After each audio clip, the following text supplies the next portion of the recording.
Untuk menilai penyelenggaraan pemilu, apakah telah sesuai dengan asas pemilu, saya akan membahasnya dari pendekatan sistem hukum yang digagas oleh Friedman dan saat ini tentunya masih relevan untuk dijadikan rujukan guna melihat konstruksi penyelenggaraan pemilu serentak. Tahun 2024 dari 3 perspektif sistem hukum yang merupakan struktur hukum, substansi hukum, dan budaya hukum. Pertama, struktur hukum meliputi lembaga dan peranata aparatur negara. Dari perspektif ini, penegakan hukum dan konstitusi khususnya berkenaan dengan pemilu demi tercapainya pemilu yang langsung, umum, bebas, rahasia, jujur, dan adil, sebagaimana amanat konstitusi mestinya menjadi tanggung jawab bersama seluruh komponen cabang kekuasaan negara, seperti eksekutif, legislatif, yudikatif, komisi-komisi independen dalam hal ini KPU, Bawaslu, DKPP dalam kapasitas dan porsinya masing-masing. Eksekutif atas persetujuan legislatif mengalokasikan anggaran pemilu serta membuat instrumen hukum pemilu yang memadai. Sementara itu KPU bersama lembaga penyelenggara pemilu lainnya seperti Bawaslu dan DKPP bertugas menyelenggarakan pemilu secara proporsional dan adil. Kepolisian dan aparat keamanan bertugas untuk menjaga agar suasana penyelenggaraan pemilu berlangsung kondusif, tertib, dan aman. Adapun sengketa hasil pemilu diselesaikan secara hukum melalui Mahkamah Konstitusi.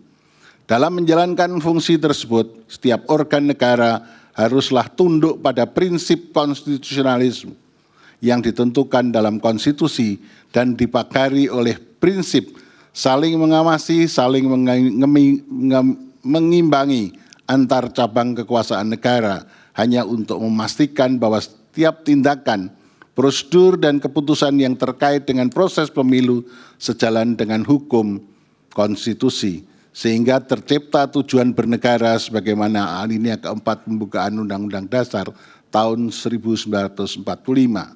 Tidak boleh ada peluang sedikit pun bagi cabang kekuasaan tertentu untuk cawe-cawe dan memihak dalam proses pemilu tahun 2024, sebab ia dibatasi oleh paham konstitusionalisme dan dipagari oleh rambu-rambu kompositif, moral, dan etika. Apa yang dilakukan oleh pemerintah presiden dengan segenap struktur politik kementerian dan lembaga dari tingkat pusat hingga level daerah telah bertindak partisan dan memihak calon pasangan tertentu. Tindakan ini secara jelas telah menciderai sistem keadilan pemilu yang tidak termuat tidak hanya di dalam berbagai instrumen hukum internasional, tetapi juga diadopsi secara jelas dalam pasal 22E ayat 1 Undang-Undang Dasar 45 yang mensyaratkan bahwa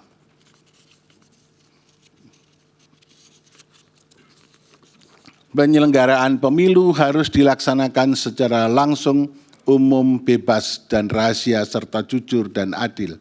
Pada titik inilah pemerintah telah melakukan pelanggaran pemilu secara terstruktur dan sistematis. Kedua, sistem hukum melalui peraturan, norma-norma, dan pola perilaku masyarakat dalam satu sistem. Substansi hukum tidak hanya meliputi peraturan yang tertulis, tapi juga peraturan yang tidak tertulis dan putusan pengadilan. Substansi hukum tidak dapat dipisahkan dari kekuatan politik. Ada 3 pandangan yang digunakan untuk menggambarkan relasi antara hukum dan politik, yaitu pertama, hukum determinan atas politik. Ini merupakan pandangan ideal karena didasarkan pada konsep Dassollen. Menurut pandangan ini, hukum harus ditempatkan pada posisi yang tinggi atau supreme. Hal ini merupakan konsekuensi logis dari prinsip supremasi hukum yang kita anut. Kedua, politik determinan atas hukum. Pandangan ini didasarkan pada konsep Dasein, sehingga hukum dikonsepsikan sebagai undang-undang yang dibuat oleh lembaga legislatif. Dengan kata lain, hukum merupakan hasil resultante dari kesepakatan politik. Ketiga, pandangan ini disajarkan pada konsep Dassollen dan Dasein yang mengkonstruksikan antara hukum dan politik tidak ada yang lebih dominan karena keduanya secara simetris saling berpengaruh. Apabila politik ditandai sebagai kekuasaan, maka politik tanpa hukum adalah sewenang-wenang, sedangkan hukum tanpa politik adalah angan-angan dan mandul. Konfigurasi politik amat menentukan karakter produk hukum yang dihasilkan. Di negara yang konfigurasi politiknya demokratis, maka produk hukum yang dihasilkan cenderung berkarakter responsif atau populistik. Sedangkan di negara yang konfigurasi politiknya otoriter, maka produk hukum yang dihasilkan cenderung ortodok atau konservatif. Mengapa saya katakan cenderung? Karena ternyata kita tidak bisa memandang secara mutlak, secara hitam dan putih. Dalam prakteknya tidak ada satupun negara yang dapat mengikuti bentuk teoritis secara utuh atau penuh. Artinya boleh jadi di negara yang konfigurasinya politik otoriter terdapat karakter produk hukum yang responsif, begitu juga sebaliknya di negara yang konfigurasi politiknya demokratis terdapat karakter produk hukum yang ortodok.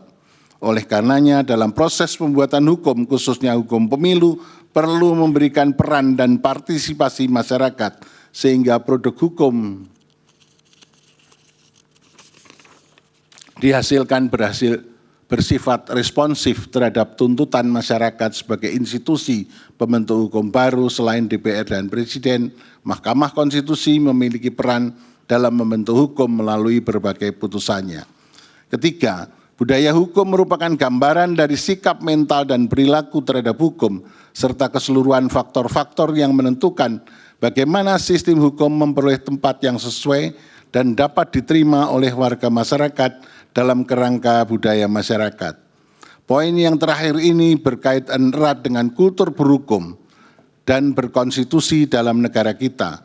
Selama ini pembangunan hukum di negara kita amat lemah pada aspek ini, bahkan cenderung diabaikan.